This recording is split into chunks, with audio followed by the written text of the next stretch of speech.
Live in Western Oregon, this is NBC 16 Today.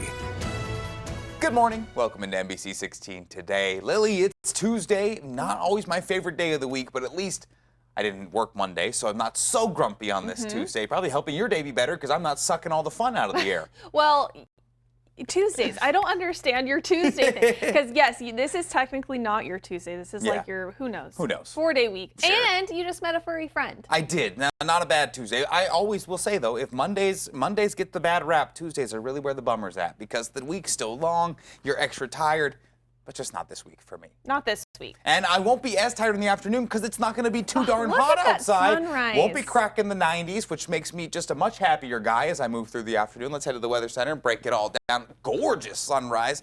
I'll just let that breathe for just a second. What a way to start the day here at 6 o'clock. Now, temperatures have dropped off pretty substantially in certain spaces. Eugene, I'm looking at you in these early morning hours.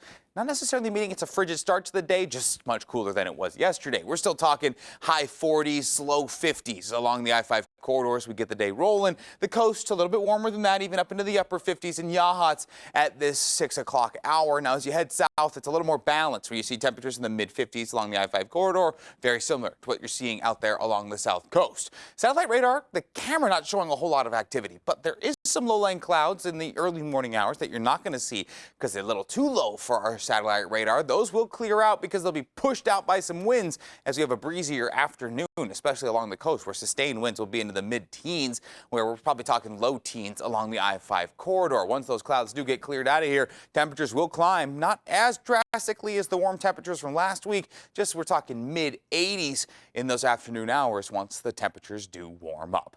But let's head out to the roadways and check in with our live shop buddy, LSB, giving us our first look at traffic on a Tuesday morning. Currently, he's on Highway 58, where we're looking at what looks to be a hazard off to the shoulder of Highway 58 this morning. Exactly clear exactly what's happening. It appears to be an abandoned vehicle along the side of the highway. So don't be surprised if you're on the highway if you're along Highway 58 that you may see some crews working to clear that area there.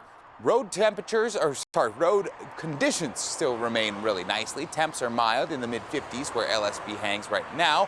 But outside of what could end up being a delay along Highway 58 here, we're going to see no vehicle accidents to report or delays slowing you down. Just an abandoned vehicle along Highway 58 where crews could be anticipated to be working later this morning. So please do drive carefully on your Tuesday morning commute. You stay safe out there, buddy. Thank you very much. The Cram Fire in Central Oregon sparked 1 week ago Sunday and quickly became the largest wildfire not only in the state, but the entire U.S. The Cram Fire sitting at nearly 96,000 acres and is now 73% contained. 2 homes have been destroyed along with a handful of buildings like barns, workshops, and sheds. All evacuation orders are lifted in Wasco County. However, there are still evacuation orders in place in Jefferson and Crook counties. Firefighters are also getting assistance from the National Weather Service. A meteorologist from the Portland office is working with crews on the Cram Fire. That's because weather is one main component when it comes to the spread of wildfires. While the firefighters are working around the clock, she provides 24-hour forecasts twice a day. She's also setting up remote weather stations next to the fire, launching weather balloons, and getting hour-by-hour weather observations from firefighters on the line. Weather is such a huge component of wildfire management. So whether or not I myself have given that key, definitely the weather is a major player, and having someone on site providing that super intimate detailed forecast does help in operational planning. She will be in Madras for 1 more week, giving localized weather reports to the firefighters. She's got to be a utility in so many ways. And it's awesome that they just have that direct line of communication from firefighters right there on the scene to her. Absolutely. Yeah, that weather forecasting plays such a vital role in preparing. And I know from a grand scheme of things, if you're looking from the interagency office in Portland, helps to coordinate where fire resources will go across the state to make sure things don't get overused. But even on a micro level, at each fire camp, having a meteorologist on site to be able to say, hey, you might want to avoid this area because it's going to be cooler, maybe not as much fire activity, maybe focus over here where the activity will be higher. important information that I'm sure is used strategically throughout the week. Very important role. Absolutely, yeah, sure thing. We will have a chat tomorrow with one of those statewide, regional coordinating weather folks. Great. We'll talk about how the weather balloon data is so important, what type of places he's looking at as far as where the hot spots will be as fire season moves on. So those weather folks, so important this time of year. But now we'll shift our focus to the Burdoin fire, which is destroying more than a dozen homes on the Washington side of the Columbia River Gorge. The fire sparked on Friday and is now over 10,000 acres. Fire crews estimate 250 homes are still under threat from the blaze, and it's currently 0% contained. Crews do hope to have it under control today. More than 400 people are currently working on the fire. Officials say their primary objectives are to minimize impacts to communities and community infrastructure in areas surrounding the blaze. Now we're hearing from one of a dozen families now starting on the path to recovery. Christina Giardinelli from our Portland sister station reports from Lisle. We just gotten the fresh paint. We just made my son's nursery. Hasn't even got to sleep in his crib, more than a couple naps. When Katie and David Curran evacuated their home in Lisle at 2 a.m. Saturday, they told themselves it was temporary. When you go through these things, you're like, there's no way.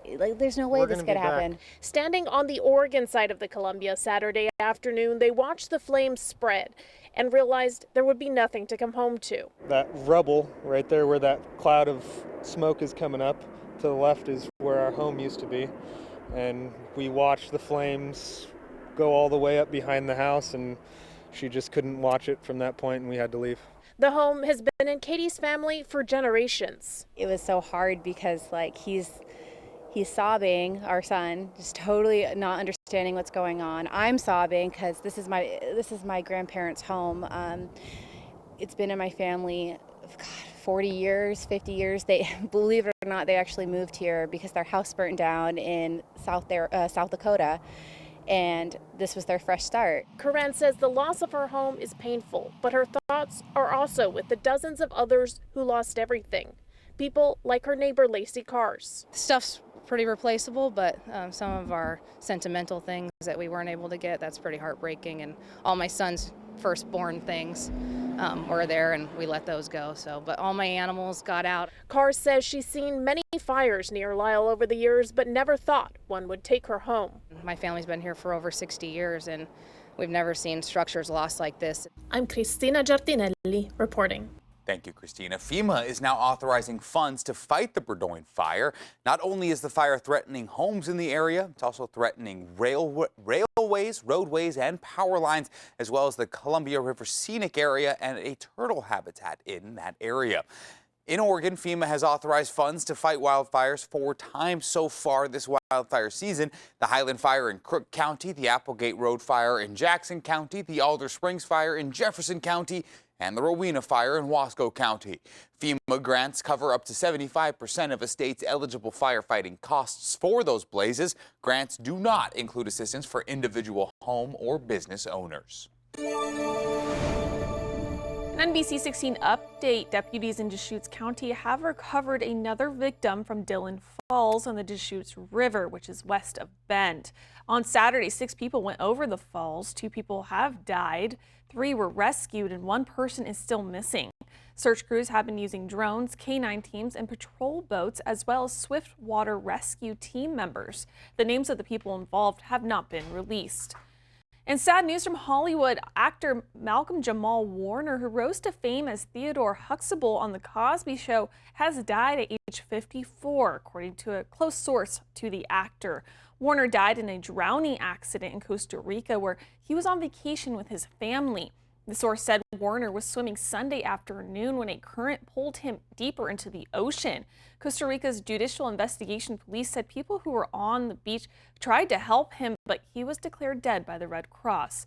The New Jersey native started acting at age 9 and was nominated for a Primetime Emmy in 1986 for his supporting work on The Cosby Show.